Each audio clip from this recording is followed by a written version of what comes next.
ಧನು ಮುರಿಯೆ ಗಾಂಧಾರಿ ಗದಲೋಚನರು ಮಮ್ಮಲ ಮರುಗಿದರು. ಧನು ಮುರಿಯೇ ಗಾಂಧಾರಿ ಗದಲೋಚನರು ಮಮ್ಮಲ ಮರುಗಿದರು. ಭೂಪನದುಗುಡ ಮಿಗಿಲಾಯಿತು ಭೀಷ್ಮದ್ರೋಣರಳಲಿದರು. ಮನದ ಹರುಷದಿ ನಗುತ ಮಧುಸೂದನನು ನುಡಿದನು. ಮನದ ಹರುಷದಿ ನಗುತ ಮಧುಸೂದನನು ನುಡಿದನು. ಮರುಳು ಕೌರವ ಜನಪ ಕೇಳೈ ಮತ್ತೆ ನಮ್ಮಯ ಶೀಲ ಬೇರೆ. ಮರುಳು ಕೌರವ ಜನಪ ಕೇಳೈ ಮತ್ತೆ ನಮ್ಮಯ ಶೀಲ ಬೇರೆಂದ. ವಿನಾಕಾರಣ ಇಂಥ ಬಿಲ್ಲಿನ ಸಹಾಯವನ್ನ ಕಳ್ಕೊಂಡ ಅಂತ ವೃದ್ಧರಾದ ದಂಪತಿಗಳು, ಕಣ್ಣಿಲ್ಲದ ದಂಪತಿಗಳು, ಗಾಂಧಾರಿ ಧೃತರಾಷ್ಟ್ರರು ಬಹಳ ದುಃಖಪಟ್ಟರು, ಮರಿಗಿದರು. ಭೀಷ್ಮ ದ್ರೋಣಾದಿಗಳು ಕೂಡ ಅಯ್ಯೋ ಅನ್ಯಾಯ ಕಳ್ಕೊಂಡಲ್ಲ ಅಂತ ದುಃಖಪಟ್ಟರು. ಇದು ಆಗಬೇಕು ಅನ್ನೋ ಉದ್ದೇಶ ಇಟ್ಕೊಂಡೇನೆ ಪರಮಾತ್ಮ ಈ ಕೆಲಸ ಮಾಡಿದ್ದು. ತನ್ನ ಕೆಲಸ ಆಯ್ತು ಅಂತ ಹೇಳಿ ಮದದ ಹರುಷದಿ ಮಧುಸೂದನನು ನಗುತ್ತ, ಮಧುಸೂದನ ಸಂತೋಷದಿಂದ ನೋಡಪ್ಪ ನಮ್ಮ ಶೀಲ ಬೇರೆ, ನಾವು ನಮ್ಮ ಕರ್ತವ್ಯವನ್ನು ಸರಿಯಾಗಿ ಮಾಡಿದ್ದೇವೆ, ನೀನೇನೋ ಆಕ್ಷೇಪಣೆ ಮಾಡಿದೀಯ, ನಾನು ವಿದುರದ ಮನೆಯಲ್ಲಿ ಊಟ ಮಾಡಿದ್ದೆ ನ್ಯಾಯ ಅನ್ನೋದನ್ನ ನಾನು ಸಮರ್ಥನೆ ಮಾಡ್ತೇನೆ, ನನ್ನ ಶೀಲದ ವಿಚಾರವನ್ನು ಹೇಳ್ತೇನೆ ಕೇಳು ಅಂತ ಹರುಷದಿಂದ ಅಂದ. ಇಲ್ಲಿ ಇಷ್ಟೇ ಇರೋದು. ನಿನ್ ತಾಯಿಗೆ ಮೊದಲಿನ ಗಂಡ ಯಾರು ಕೇಳ್ಕೊಂಬ ಅಂದ್ರೆ ಯಾರು ಕೇಳಕ್ಕಾಗುತ್ತೆ ಅಂದ್ರೆ ಅಮ್ಮನ ಹತ್ರ ಹೋಗಿ ಅಮ್ಮ ಮೊದಲು ಯಾರನ್ನ ಮದುವೆ ಮಾಡ್ಕೊಂಡಿದ್ರ ಅಂತ. ಇಲ್ಲೇನು ಇಲ್ಲ. ಇದು ದುರ್ಯೋಧನಿಗೆ ಒಂದು ಇದು ಏನಾಯ್ತೋ ಏನೋ ಅವನಿಗೆ ಗಾಬರಿ, ಅದಕ್ಕೆ ದಿಗ್ಭ್ರಮೆ ಆಯ್ತು ಅಂತ ಹೇಳ್ತಾರೆ. ಅಲ್ಲಾಗಿರೋದೇನು ಇಲ್ಲ. ಇದಕ್ಕೊಂದು ಕಥೆ ಹೇಳ್ತಾರೆ, ಅದಕ್ಕೆ ಆಧಾರ ಎಲ್ಲಿದೆಯೋ ಗೊತ್ತಿಲ್ಲ. ನಾನು ಯಾರ ಹತ್ರ ಕೇಳಿದ್ದೀನಿ, ಅದನ್ನು ಹೇಳ್ತೇನೆ. ಈ ಗಾಂಧಾರಿ ಇದ್ದಾಳಲ್ಲ, ಸುಬಲ ರಾಜನಿಗೆ, ಗಾಂಧಾರ ದೇಶದ ರಾಜ ಸುಬಲ ರಾಜ, ಶಕುನಿ ಅಪ್ಪ, ಬಹಳ ದಿವಸ ಮಕ್ಕಳಿರ್ಲಿಲ್ಲ, ಬೇರೇನೋ ಮಾಡಿದ್ನಂತ ಅವನು.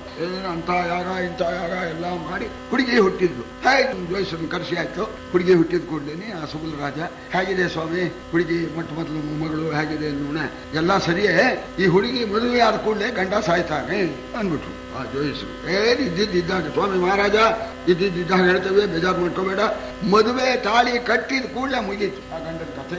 ಆಗ ಬಹಳ ಸಂಕಟ ಆಯ್ತು. ಎಲ್ಲ ಒಬ್ಳೆ ಮಗಳು ಈಗ ತಾನೇ ಹುಟ್ಟಿದಾಳೆ, ಹಿರೇ ಮಗಳು, ಮದುವೆ ಮಾಡದೆ ಇಟ್ಕೊಳ್ಳೋ ಹಾಗಿಲ್ಲ, ಮದುವೆ ಮಾಡಿದ್ರೆ ಗಂಡ ಸಾಯ್ತಾನೆ ಅನ್ನೋಣ.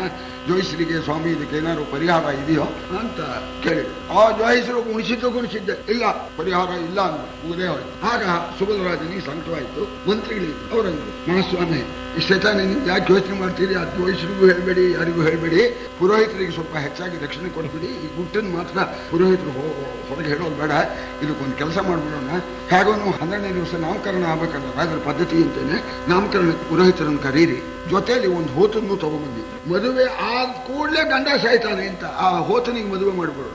ಹೋತನಿಗೆ ಮದುವೆ ಮಾಡಿದ್ರೆ ಹೋತ ಇದ್ರು ಏನು ತೊಂದರೆ ಇಲ್ಲ. ಜೋಯಿಸ್ರು ಹೇಳಿದಾಗೆ ಹೋತ ಗೋತ ಆಯ್ತು, ರಗಳೇ ಇಲ್ಲ, ಆವಾಗಲೂ ರಗಳಿಲ್ಲ, ಹೋಯ್ತು ದೋಷ ಹೋದಾಗ ಆಯ್ತು ಇಲ್ವೋ ಸರಿ ಅಂತ ಮಂತ್ರಿಗಳು ಮಂತ್ರಾಲೋಚನೆ ಮಾಡಿದ್ರು. ಅದೇ ರೀತಿ ಆಯ್ತು ತಾಳಿಯ ಪುರೋಹಿತರು ಹೋತನ ಪರವಾಗಿ ತಾಳಿ ಕಟ್ಟಿದ್ರು. ಹೋತ ಹೋತ ಹಾಗೆ ಹೋಯ್ತು. ಇದು ಗುಟ್ಟು ಪುರೋಹಿತರು ಯಾರಿಗೂ ಹೇಳಲಿಲ್ಲ, ಆದ್ರೂ ಅರಮನೆ ಗುಟ್ಟು ಹೇಳ್ಬಿಡ್ತಾರೆ. ಅದು ಹೇಗೋ ಸ್ವಾಮಿ ಏನೋ ಆಗಿದೆ ಅಲ್ಲಿ, ಈ ಗುಟ್ಟು ಅಂತ ಹೀಗಾಗಿ ಪಾಪ ಗಂಗಾಗೆ ಒಳ್ಳೆ ಸಾಧ್ವಿನೇ ಅವಳು, ಒಳ್ಳೆ ಲಕ್ಷಣವಾದ ರೂಪವತಿ.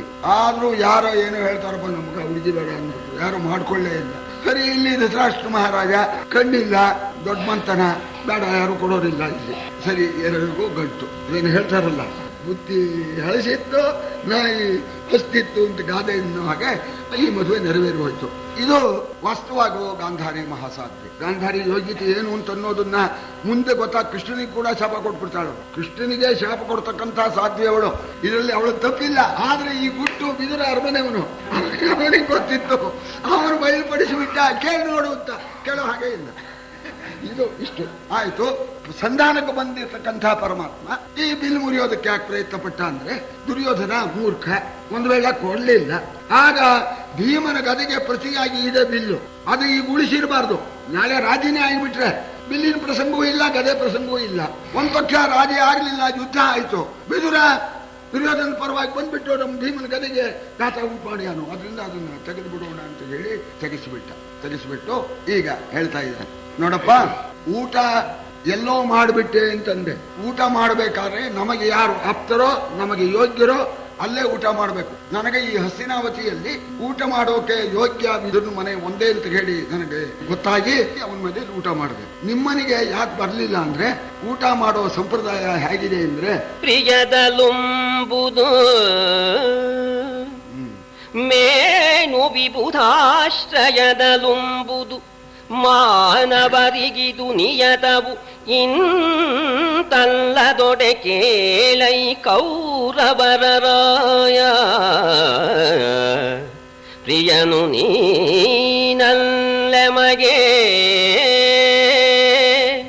ಪ್ರಿಯನು ನೀನಲ್ಲೆಮಗೆ ವಿಬುಧಾಶ್ರಯವು ತಾ ಮುನ್ನಿಲ್ಲ ನಿನ್ನಾಲಯದಲ್ಲಿ. ವಿಬುಧಾಶ್ರಯವು ತಾ ಮುನ್ನಿಲ್ಲ ನಿನ್ನಾಲಯದಲ್ಲಿ. ಯಮಗೆಂತೂಟ ಸಂಭವಿಸುವುದೋ ನಿನ್ನಾಲಯದಲ್ಲಿ, ಯಮಗೆಂತೂಟ ಸಂಭವಿಸುವುದು ಹೇಳೆಂದ. ಪ್ರೀತಿ ಕಡೆ ಊಟ ಮಾಡ್ತಾರೆ, ಪರಸ್ಪರ ಇಬ್ಬರಿಗೂ ಪ್ರೀತಿ ಇರಬೇಕು. ಆ ಪ್ರೀತಿಯಿಂದ ಊಟಕ್ಕೆ ಕರೀತಾರೆ, ಪ್ರೀತಿಯಿಂದ ಊಟ ಮಾಡ್ತಾರೆ. ಎರಡನೇದು ವಿಬುಧಾಶ್ರಯದಲ್ಲಿ ಅಂತಿದೆ. ಇದು ಅರ್ಥ ಹೊಂದೋದಿಲ್ಲ, ಇಲ್ಲಿ ಇದ್ದಿದ್ದಕ್ಕೆ ಸ್ವಲ್ಪ ಹಂಗೆ ಹೊಂದಿಸ್ತೇನೆ. ದೇವರ ಪ್ರಸಾದ ಆದ್ರೆ ಊಟ ಮಾಡಬಹುದು ಅಂತ. ವಿಬುಧ ಅಂದ್ರೆ ವಿಬುಧಾಸುರಹ ಅಂತ ದೇವತೆಗಳ ಪ್ರಸಾದ ಅಂತ, ಅವಾಗ ಊಟ ಮಾಡಬಹುದು ಅಂತ. ಈ ವ್ಯಾಸಭಾರತದಲ್ಲಿ ಇರ್ತಕ್ಕಂಥದ್ದು ಸಂಪ್ರೀತಿ ಭೋಜ್ಯಾನಿ ಅನ್ನಾನಿ ಆಪದ್ ಭೋಜ್ಯಾನಿ ವಾ ಪುನಃ ನಚ ಸಂಪ್ರೀಯಸೆ ರಾಜನ್ನು ನೈವ ಚಾಪದ್ಗತಾವಯಂ. ಊಟಕ್ಕೆ ಎರಡು ವಿಧವಾದ ಕಾರಣ ಇದೆ. ಪರಸ್ಪರ ಪ್ರೀತಿ ಇದ್ರೆ ಊಟಕ್ಕೆ ಕರೀತಾರೆ. ಅವ್ರ ಮನೇಲಿ ಕರೆದಿಯಾರಪ್ಪ, ನಮ್ಗೆ ತುಂಬಾ ಬೇಕಾದವರು, ಅವ್ರ ಮನೆಗೆ ಹೋಗ್ಬೇಕು ಅಂತ ಪ್ರಯತ್ನ ಪಟ್ಟು ಬಂದು ಅವ್ರ ಮನೇಲಿ ಊಟ ಮಾಡ್ತಾರೆ. ನಿಜವಾಗೂ ನೀನು ಪ್ರೀತಿಯಿಂದ ಕರೀತಾ ಇಲ್ಲ, ಅಂತ ಪ್ರೀತಿ ಇಲ್ಲ. ನಾನು ಊಟ ಮಾಡದೇ ಇದ್ದಿದ್ರೆ ಏನು ಅಂತ ಬರಲೇ ಇಲ್ಲ, ನಿಂಗೇನು ಬೇಜಾರಿಲ್ಲ, ಏನೋ ಶಾಸ್ತ್ರಕ್ಕೆ ನೀನು ಕರೀತಾ ಇದ್ದೀಯ. ಪ್ರೀತಿಯಿಂದ ನನಗೆ ಊಟ ಮಾಡಿಸ್ಬೇಕು ಅಂತ ನಿಂಗೂ ಇಲ್ಲ, ನಿನ್ ಮೇಲೆ ಮನೇಲಿ ಊಟ ಮಾಡ್ಬೇಕು ಅಂತ ನನಗೂ ಅಷ್ಟು ಪ್ರೀತಿ ಇಲ್ಲ. ಪ್ರೀತಿ ಇದ್ ಕಡೆ ಊಟ ಮಾಡ್ತಾರೆ, ಇದು ಒಂದು ಕಾರಣ. ಇನ್ನೊಂದು ಕಾರಣ ಆಪತ್ ಭೋಜ್ಯಾನಿ ವಾ ಪುನಃ. ಆಪತ್ಕಾಲ ಬಂತು, ಆವಾಗ ಪ್ರೀತಿ ಉಡುಪಿ ಮಾವ ಪ್ರೀತಿಯಿಂದ ಕರೀತಾರೇನು, ದಕ್ಷಿಣೆ ತಗೊಂಡೇ ಹಾಕ್ತಾರೆ. ಆವಾಗ ಆಪತ್ ಬಂದಾಗ, ಹಸುವೆ ಆದಾಗ, ನಮ್ಗೆ ಇನ್ನೇನು ಗತಿ ಇಲ್ಲದೆ ಇದ್ದಾಗ, ಯಾರ ಮನೆಯೋ ಆಯ್ತು ಸ್ವಾಮಿ ಪ್ರಾಣ ಹೋಗುತ್ತೆ ಹಾಕಿರಿ, ನೀವೇ ದುಡ್ಡು ಹಾಕಿ ಅಂತ ಅವಾಗ ಅಲ್ಲಿ ವಿಚಾರ ಮಾಡಿದ್ರೆ ಊಟ ಮಾಡ್ತಾರೆ. ನಿನಗೂ ನಮಗೂ ಪ್ರೀತಿ ಇಲ್ಲ. ನಚೈವ ಆಪತ್ ಗತಾವಯಂ. ಈಗ ಏನು ಪ್ರಾಣ ಹೋಗ್ತಕ್ಕಂಥ ಹಸುವಿನೂ ಇಲ್ಲ, ಅಂತ ಆಪತ್ತು ಇಲ್ಲ. ನಮ್ಮವನು ವಿದುರ ಇದ್ದಾನೆ, ಅವನ ಮನೇಲಿ ಊಟ ಮಾಡಿದೆ. ಇನ್ನೊಂದು ಮಾತನ್ನ ನೀನು ಹೇಳ್ತಾ ಇದೀಯ, ನಿನಗೆ ಯಾಕೋ ರಾಜರ ನೀತಿ ಅಂತ ನೀ ಅಂದೆ. ರಾಜರ ನೀತಿ ನಿನಗೆ ಯಾಕೆ ಅಂತ ನನಗೆ ದುರ್ಯೋಧನ ನೀನು ಆಕ್ಷೇಪಣೆ ಮಾಡ್ತಾ ಇದೀಯ. ರಾಜನೀತಿಗೆ ತಕ್ಕಾಗಿ ನಾನು ನಡ್ಕೊಂಡಿದ್ದೇನೆ ನೋಡಿ, ಪ್ರೂಫ್ ಮಾಡ್ತಾನೆ. ಕೃಷ್ಣ ಉತ್ತರ ಕೊಡ್ತಾ ಇದ್ದಾನೆ, ನಿನಗ್ ಗೊತ್ತಿಲ್ಲ ರಾಜರ ನೀತಿ. ರಾಜರ ನೀತಿಗೆ ತಕ್ಕಾಗಿ ನಡ್ಕೊಂಡಿದ್ದೇನೆ. ಏನ್ ಹೇಳುತ್ತೆ ರಾಜನೀತಿ? ಹಗೆಯನೊಳಗಿಡಲಾಗದು ವೈರಿಗಳ ನಿಲಯದಲ್ಲಿ ಅನ್ನಪಾನಾದಿಗಳ ನುಡಲಾಗದು. ನಿಧಾನಿಸೆ ರಾಜನೀತಿಯದು ಬಗೆಯನಿ ಪಾಂಡವರಿಗಹಿತನು. ಬಗೆಯನಿ ಪಾಂಡವರಿಗಹಿತನು. ವಿಗಡ ಪಾಂಡವರೆನ್ನ ಜೀವನ. ವಿಗಡ ಪಾಂಡವರೆನ್ನ ಜೀವನ. ಹಾಗೆಯ ನಂಬುವೆನು ಎಂತು ಹೇಳೈ. ಹಾಗೆಯ ನಂಬುವೆನೆಂತು ಹೇಳೈ ಕೌರವರ ರಾಯ. ಏನು ಮಾತು? ಹಾಗೆಯೇನೋ ಒಳಗೆ ಇಡಲಾಗದು. ರಾಜನೀತಿಯಲ್ಲಿ ಒಂದನೇದು ಮಾತಿದು, ಶತ್ರುವನ್ನ ಮನೆ ಒಳಗೆ ಸೇರಿಸಬೇಡ. ಎರಡನೇ ಮಾತು, ಶತ್ರುವಿನ ಮನೆಯಲ್ಲಿ ಊಟ ಮಾಡಬೇಡ, ನೀರು ಕುಡಿಬೇಡ. ಏನಾದ್ರು ಬೆರೆಸಿಬಿಟ್ಟಾರು, ವಿಷಾದಗಳನ್ನ ಸೇರಿಸ್ಬಿಟ್ಟಾರ. ಶತ್ರುವಿನ ಮನೆಯಲ್ಲಿ ಅನ್ನಪಾನಗಳನ್ನ ತಗೊಳ್ಕೊಳ್ಬೇಡ. ರಾಜನೀತಿ ಅಂತ. ಸರಿ ಇರ್ಬೋದು, ನಮಗೂ ನಿಮಗೂ ಶತ್ರುತ್ವ ಏನಪ್ಪ ಅಂದ ಕೃಷ್ಣ. ನಾವು ನೀವು ಏನ್ ಜಗಳ ಕಾದಿಲ್ಲ, ನೀನು ನನ್ ಗಂಟು ತಿಂದಿಲ್ಲ, ನಾನು ನಿನ್ ಗಂಟು ತಿಂದಿಲ್ಲ, ನಮಗೂ ನಿಮಗೂ ಶತ್ರುತ್ವ ಏನು ಅಂತ ಕೇಳಿದಾಗ ಅದಕ್ಕೆ ಪರಮಾತ್ಮ ಹೇಳ್ತಾನೆ, ಅಕಸ್ಮಾತ್ ದ್ವೇಷ್ಟಿ ವೈ ರಾಜನ್ನು ಜನ್ಮ ಪ್ರಭೃತಿ ಪಾಂಡವಾನ್ನು ಪ್ರಿಯಾನುವರ್ತಿನು ಭ್ರಾತೃನು ಸರ್ವೈ ಸಮುದಿತಾನ್ ಗುಣೈ. ವಿನಾಕಾರಣವಾಗಿ ಹುಟ್ಟಿದಾಗಾಯಿತು ಕೂಡ ಮಹಾತ್ಮರಾದ ಸಕಲ ಸದ್ಗುಣ ಸಂಪನ್ನರಾದ ಪ್ರಿಯಾನುವರ್ತಿಗಳಾಗಿರ್ತಕ್ಕಂಥ ಆ ಪಾಂಡವರನ್ನ ಕಾರಣವಿಲ್ಲದೇನೆ ದ್ವೇಷ ಮಾಡ್ತಾ ಇದ್ದೀಯ. ಆದ್ರಿಂದ ನೀನು ನನಗೆ ಶತ್ರುವಾದೆ ಅಂತ. ಅದ್ಯಾಕಪ್ಪ? ಯಸ್ತಾನ್ ದ್ವೇಷ್ಟಿ ಸಮಾನ್ ದ್ವೇಷ್ಟಿ ಯಸ್ತಾನನು ಸಮಾಮನು ಐಕಾತ್ಮ್ಯಂಗತಂ ವಿಧಿ ಪಾಂಡವೈರ್ ಧರ್ಮಚಾರಿ. ಹೇಳ್ತೇನೆ ಕೇಳು, ಪಾಂಡವರು ಬೇರೆ ಅಲ್ಲ, ನಾವು ಬೇರೆ ಅಲ್ಲ. ಐಕಾತ್ಮ್ಯಂಗತಂ ವಿಧಿ ಪಾಂಡವೈರ್ ಧರ್ಮಚಾರಿ. ಧರ್ಮಿಷ್ಠರಾಗಿರ್ತಕ್ಕಂಥ ಪಾಂಡವರು ನಾವು ಜೀವ ಒಂದೇನೆ, ಏಕಾತ್ಮ ಅಂತ. ನಮ್ಮ 6 ಜನರ ಆತ್ಮವೂ ಒಂದೇನೆ ಅಂತ. ನಮ್ಮ ಪ್ರಾಣವೇ ಪಾಂಡವರ ಪ್ರಾಣ, ಪಾಂಡವರ ಪ್ರಾಣವೇ ನನ್ನ ಪ್ರಾಣ. ಬರೀ ನೀನಲ್ಲ. ಈಗ ಹೇಳ್ತೇನೆ, ಇಡೀ ಸಭೆಗೆ ಸವಾಲಿದು. ಯಸ್ತಾನ್ ದ್ವೇಷ್ಟಿ ಸಮಾನ್ ದ್ವೇಷ್ಟಿ. ಮಹಾತ್ಮರಾಗಿರ್ತಕ್ಕ ಧರ್ಮಿಷ್ಠರಾದ ಪಾಂಡವರನ್ನ ಯಾರು ದ್ವೇಷಿಸ್ತಾರೋ ಅವರು ನನ್ನ ಶತ್ರುಗಳು. ಯಸ್ತಾನನು ಸಮಾಮನು. ಯಾರು ಪಾಂಡವರನ್ನ ಅನುಸರಿಸಿ ಪಾಂಡವರಿಗೆ ಹಿತ ಮಾಡೋದಕ್ಕೆ ಹೋಗ್ತಾರೋ ಅವರು ನಮ್ಮ ಬಂಧುಗಳು, ನಮ್ಮ ಬಹಳ ಹಿತಕಾರಿಗಳು. ಐಕಾತ್ಮಂಗ ಸಂವಿಧಿ ಪಾಂಡವಿ ಧರ್ಮಚಾರಿ. ಆದ್ರಿಂದ ಪಾಂಡವರು ಬೇರೆ ಅಲ್ಲ, ನಾವು ಬೇರೆ ಅಲ್ಲ. ನೀನು ಶತ್ರು. ನಿನ್ನ ನಂಬೋದು ಹೇಗೆ? ಹೂನ್ ತಂದು ಬಾರಪ್ಪ ಒಳ್ಳೆ ಉಷ್ಟಾನ್ನ ಹಾಕ್ತೇನೆ ಅಂತ ಇನ್ನೇನಾದ್ರು ಕೈ ಕೊಟ್ಬಿಟ್ಟೀಯ? ಹಳೆಯ ಆಗಿರ್ತಕ್ಕ ನಿನ್ನನ್ನು ನಂಬೋದು ಹೇಗೆಯಾ? ಅದಕ್ಕೆ ನನಗೆ ನಂಬಿಕೆಗೆ ಯೋಗ್ಯ ವಿದುರ ಅವನ ಮನೇಲಿ ಊಟ ಮಾಡಿದೆ ಅಂತ ಅಂದ. ಮುಗೀತು, ಬಾಯಿ ಕಟ್ತು. ನಾ ಇನ್ನೇನು ಹೇಳ್ಬೇಕಲ್ಲ. ಸೇರುವನು ಸಕಲಂಕ ಚಂದ್ರನು ವಾರಿಧಿಗೆ, ಸೇರುವನು ಸಕಲಂಕ ಚಂದ್ರನು ವಾರಿಧಿಗೆ. ನೀನಖಿಲ ಗೋಪೀಜಾರೆಯ ಮಕ್ಕಳಿಗೆ ನೀ ಜೀವ ತಪ್ಪೇನು. ಆರು ತಮ್ಮಂದದ ಮಹಾತ್ಮರ ಸೇರುವರಲೈ, ಆರು ತಮ್ಮಂದದ ಮಹಾತ್ಮರ ಸೇರುವರಲೈ. ಪಾಂಡು ಪುತ್ರರ ಕೂರುಮೆಗೆ ನಾನೆನ್ನೆ, ನೀ ಬಂದನುಭ ಹೇಳೆಲ್ಲ. ಕೃಷ್ಣ, ಒತ್ತಿ ಒತ್ತಿ ಹೇಳ್ತಾ ಇದೀಯ. ಪಾಂಡವರು ನನ್ನ ನೆಂಟ್ರು. ಇರ್ಲಿ, ನಿಮ್ ನೆಂಟಸ್ತಿಗೆ, ಪಾಂಡವರ ನಿನ್ನ ನೆಂಟಸ್ತಿಗೆಗೆ ನಾನೇನು ಹೆದರ್ತಕ್ಕಂಥವನಲ್ಲ. ನೀ ಹೇಳಿ ಸರಿಯೇ. ಯಾರೂ ಕೂಡ ತಮ್ಮಂಥವರ ಜೊತೆಯಲ್ಲಿ ಸೇರ್ತಾರೆ ವಿನಃ ಹುಡುಗರು ಸೇರ್ತಾರೆ, ಹುಡುಗರು ಮುದುಕರ ಜೊತೆಗೆ ಸೇರ್ತಾರೆ, ಮುದುಕರು ಸೇರ್ತಾರೆ. ಇದೆಲ್ಲ ಸ್ವಭಾವ. ಯಾರೋ ತಮ್ಮ ಯೋಗ್ಯತೆಗೆ ತಮ್ಮ ಅಂತಸ್ತಿಗೆ ತಕ್ಕವರೊಡನೆ ಸೇರೋದು, ಸೇರಿಕೆ ಅನ್ನೋದು ಹಾಗೇನೆ. ಪಾಂಡವರಿಗೋ ನಿನಗೂ ಸೇರಿಕೆ ಸರಿಯಾ? ನಮಗೂ ನಿಮಗೂ ಸೇರಿಕೆ ಇಲ್ಲ. ಯಾಕೆ ಅಂತೀಯ? ಈ ಚಂದ್ರ ಇದಾನಲ್ಲ, ಸೇರುವನು ವಾರಧಿಗೆ ಸಕಳಂಕ ಚಂದ್ರನು. ಸಮುದ್ರದಲ್ಲಿ ಕೆಸರಿದೆ, ಅದಕ್ಕೆ ಕಳಂಕ ಅಂತ ಹೆಸರು. ಚಂದ್ರನಲ್ಲಿ ಕಳಂಕ ಇದೆ. ಜೋಡಾವಣೆ ಸರಿಯಾಗಿದೆ. ಮೂಡೋ ಮೂರ್ಖ ಗರ್ಧವ ಚೈಕ ರಾಶಿ. ಇದೊಂದು ಪದ್ಯ. ಇದು 3 ಜೋಡಿ ಅಂತ. ಮೂಡೋ ಮೂರ್ಖ ಗರ್ಧವ, ಗಡ್ಡ ಮೂರ್ಖ ಕತ್ತೆ. ಇದು ಒಂದು ಜಾತಿ. ಮೂಡೋ ಮೂರ್ಖ ಗರ್ಧವ ಚೈಕ ರಾಶಿ. ದೇವ ಧೇನು ಬ್ರಾಹ್ಮಣ ಚೈಕ ರಾಶಿ. ದೇವ ಧೇನು ಬ್ರಾಹ್ಮಣ ಎಲ್ಲ ಸಾತ್ವಿಕತನ. ಹಸು ದೇವರು ಬ್ರಾಹ್ಮಣ ಏಕರಾಶಿ. ಅಶ್ವ ಖಡ್ಗ ಕ್ಷತ್ರಿಯಶ್ಚೈಕ ರಾಶಿ. ಕುದುರೆ ಕತ್ತಿ ಕ್ಷತ್ರಿಯ ಒಂದು ರಾಶಿ.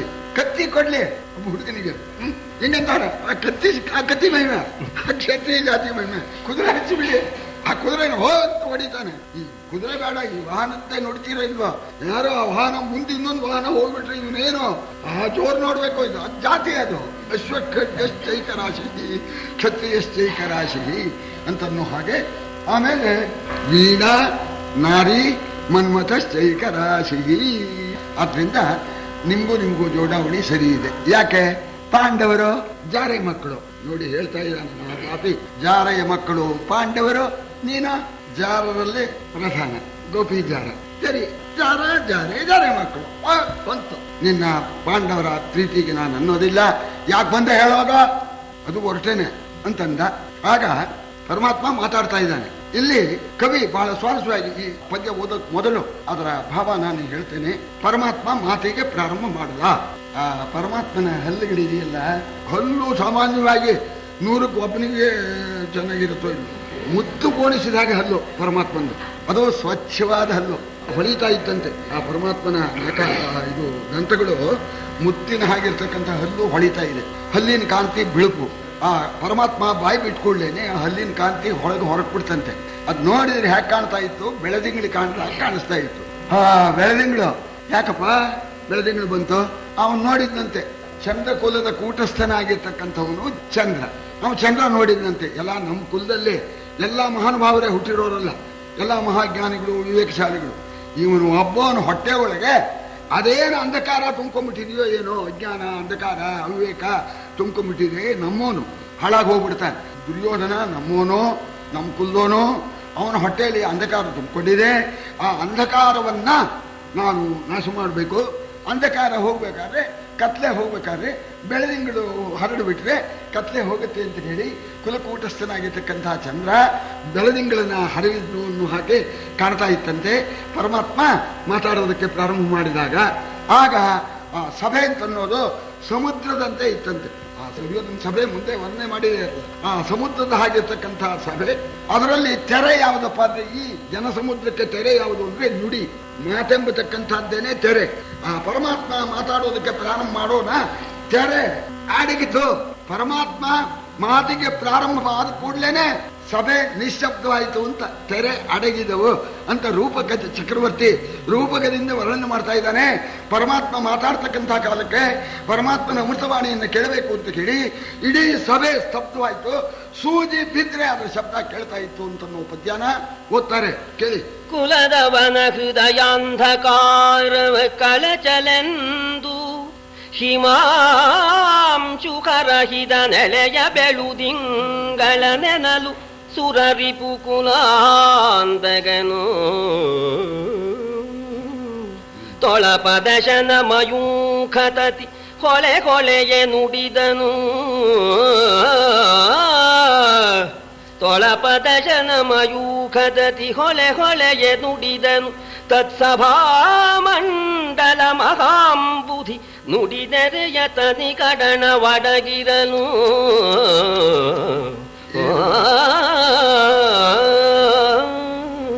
ಇದೇ ವರಕವಿಗಳ ಆ ಲಕ್ಷಣ. ಹಾಗೆ ಯಾವ ರೀತಿಯಾಗಿ ಆ ಕವಿತೆ, ಆ ಅಲಂಕಾರ, ರೂಪಕಾಲಂಕಾರ, ಆ ಪದಗಳು ಒಳ್ಳೆ ಮಧುರವಾಗಿರ್ತಕ್ಕಂಥ ಪದಗಳನ್ನು ಹಾಕಿದಾನೆ. ಆ ಸಮುದ್ರದ ಮಹಾಂಬುಧಿ ನುಡಿ ತೆರೆಯ, ನುಡಿ ಎಂಬತಕ್ಕ ತೆರೆ, ಆ ತೆರೆಯ ಗಡನ ಅಡಗಿತು ಅಂತ ಅಂದ್ರೆ ನಿಶಬ್ದವಾಗಿತ್ತು ಅಂತ ಹೇಳಿ ಕೇಳ್ತಾ ಇದ್ದಾರೆ. ಇದು ಒಂದು ನೀತಿ. ನಾವು ಮುಖ್ಯವಾಗಿ ಭಗವಂತ ಹೇಳಿರ್ತಕ್ಕಂಥ ಮಾತನ್ನ 2 ನಿಮಿಷ ಟೈಮ್ ಇರೋದ್ರಿಂದ ತಮ್ಮ ಮುಂದೆ ನಾನು ವಿಜ್ಞಾಪನೆ ಮಾಡ್ಕೊಳ್ತೇನೆ. ಮೊದಲೇ ಹೇಳಿದಂತೇನೆ, ನಮ್ಮ ಕೈಯಲ್ಲಿ ಸರಿ ಒಳ್ಳೆ ಕೆಲಸ ಮಾಡೋಕೆ ಆಗದೇ ಇದ್ರೂ ಕೂಡ ಒಳ್ಳೆ ಕೆಲಸ ಮಾಡೋಣಪ್ಪ, ಒಳ್ಳೆ ಭಗವಂತನ ಧ್ಯಾನ ಮಾಡೋಣ, ಧರ್ಮ ಕಾರ್ಯ ಮಾಡೋಣ ಅಂತ ಬಾಯಲ್ಲಿ ಹೇಳ್ತಾ ಇದ್ರು ಕೂಡ ಅದರ ಫಲ ಬರುತ್ತೆ ಅಂತ ಸಾಕ್ಷಾತ್ ಪರಮಾತ್ಮನೇ ಹೇಳಿದ್ದಾನೆ. ಇದನ್ನು ನಾವು ಮಾಡಿರೋ ಒಳ್ಳೆ ಕೆಲಸ ಮಾಡೋಣಪ್ಪ, ನಾವು ಮಾಡೋಣ. ಅವರು ಮಾಡಿದ್ರಂತೆ ಸತ್ಯನಾರಾಯಣ ವ್ರತ, ನಾವು ಮಾಡೋಣ ಕಣ್ರಿ ಸತ್ಯನಾರಾಯಣ ವ್ರತ. ನಾವು ಆದ್ರೂ ಮಾಡು, ಇಲ್ಲದಿಲ್ಲ ಮಾಡ್ತೇನೆ ಅಂತ ಹೇಳೋ, ಅದಕ್ಕೆ ಪುಣ್ಯ ಬರುತ್ತೆ ಅಂತ ಹೇಳ್ತಾ ಇದ್ದಾರೆ. ಏನಪ್ಪ ಮಾಡೋದಕ್ಕೆ ಕಷ್ಟ ಅಂತ. ಹಾಗೇನೆ ಪಾಪ ಕಾರ್ಯವನ್ನ ಮನಸ್ಸಿನಲ್ಲೇನೋ ಬರುತ್ತೆ, ಇದು ಪಾಪ ಕಾರ್ಯ ಕೃತಿಯಲ್ಲಿ ಮಾಡಬೇಡಿ ಅಂತ ಅಷ್ಟೇ. ಮನಸ್ಸಿನಲ್ಲಿ ಬಂದ್ರೆ ಅದು ಫಲ ಬರೋಲ್ಲ. ನೋಡಿ ಎಷ್ಟು ಅನುಕೂಲ ಇದೆ ಕಲಿಯುಗದಲ್ಲಿ. ಇಷ್ಟು ಅನುಕೂಲ ಇದ್ದು ಕೂಡ ಸಾಕ್ಷಾತ್ ಭಗವಂತನೇ ಹೇಳಿದ್ರು ಕೂಡ ನಾವು ಕೆಲಸ ಮಾಡೋದಿಲ್ವಲ್ಲ. ಧರ್ಮ ಕಾರ್ಯ ಯತನ್ ಶಕ್ತಿಯ ನೋಚೇತ್ ಪ್ರಾಪ್ನೋತಿ ಮಾನವ ಧರ್ಮಸ್ಯ ಪುಣ್ಯ ಮಾಪ್ನೋತಿ ಅತ್ರಮೇ ನಾಸ್ತಿ ಸಂಶಯ. ಧರ್ಮ ಕಾರ್ಯ ಮಾಡಿದವರಿಗೆ ಏನು ಪುಣ್ಯ ಬರುತ್ತೋ ಆ ಪುಣ್ಯ ಬರುತ್ತೆ ಅಂತ ಹೇಳಿದಾನೆ. ಅದರಿಂದ ಮಹನೀಯರು ತಾವೆಲ್ಲ ಭಕ್ತರು ತಮಗೆ ಹೇಳಬೇಕಾದ್ದೇನಿಲ್ಲ.